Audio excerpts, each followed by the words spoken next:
One of the things that I hear consistently is that, one of the best ways to improve the value of your business as an asset, as a resellable asset, is by documenting systems. Because if it kind of all lives between your ears, it's really hard for an external person to kind of validate, that it's really there and that they could have success with it, that it's not just dependent on either the charisma or the brilliance of the current person running the business. And we talk a lot about building systems related to marketing, sales, and customer success. But I'm curious your perspective on that, both from your background as a business broker and also as you work with businesses today and helping them to get their financial house in order, these accounting and bookkeeping systems. Tell us a little bit about what you see. What's your perspective there? Yeah, that's a great question. And I think it's something that is drastically overlooked by the majority of sellers and even business brokers. But the example I usually use, or the kind of the way I explain it to sellers, is imagine this scenario, right? You're walking into something brand new and you're already nervous and you're not sure if you can do it. You're not sure how it's going to go. You're putting a lot of financial resources, your own personal signature guarantee on this. There's two ways you could walk into it. One, you walk into the owner's office and what you see is a desk stacked to the ceiling with papers on the chairs, file folders all over the place, calendar from 3 months ago with scribbles all over the place, the phone's ringing off the hook, the email, there's 400 unread emails. And he goes, no, come in. It's easy. You can take this over. You can run this. And you're Right. looking at it going, oh my God, this is a nightmare. Versus you walk into the same office, the desk is pristine. There's a folder with colored tabs. Everything is lined up, neat, clear, it's very organized. And he goes, okay, let me show you. This is what you do on a Monday morning. And you open to the Monday page and there's the tasks and this is all you have to do. And here's the numbers you need. And here's exactly, oh, I could do that. I could see myself sitting at its desk and running this business because it makes sense. It's organized. There's an order of operations. There's a way to do everything. The mindset in the buyer between those two scenarios is obviously night and day, but it never crosses the seller's mind if they're scenario one, because that's just how they live. Like,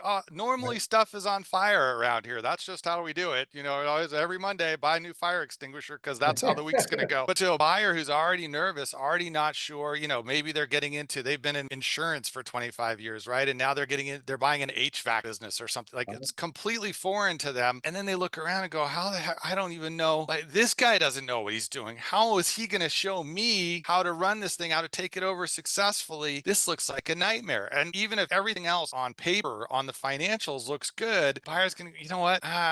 So that's why you see a lot of people buy, landscaping business or pest control business or, so like janitorial business.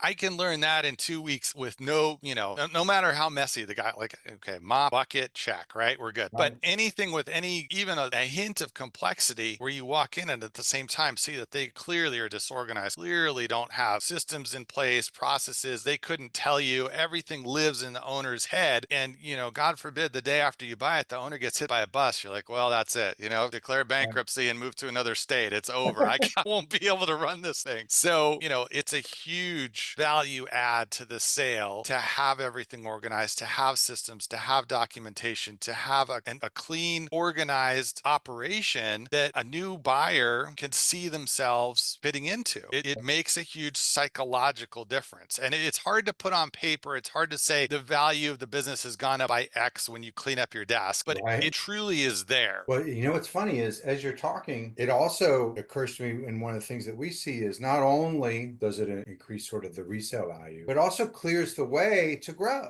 Even if your goal isn't to get out, if your goal is just to sort of grow the operation, because if you think about that same scenario of, let's say it's the head of sales, or maybe it's just your head salesperson, because you're not quite big enough to have a head of sales, and his desk looks like that, and the phone's ringing off the hook, and the calendar's like that. It's really hard to hire another salesperson and have them come in and be successful because there's not a system. It's just one person figuring it out as they go every week.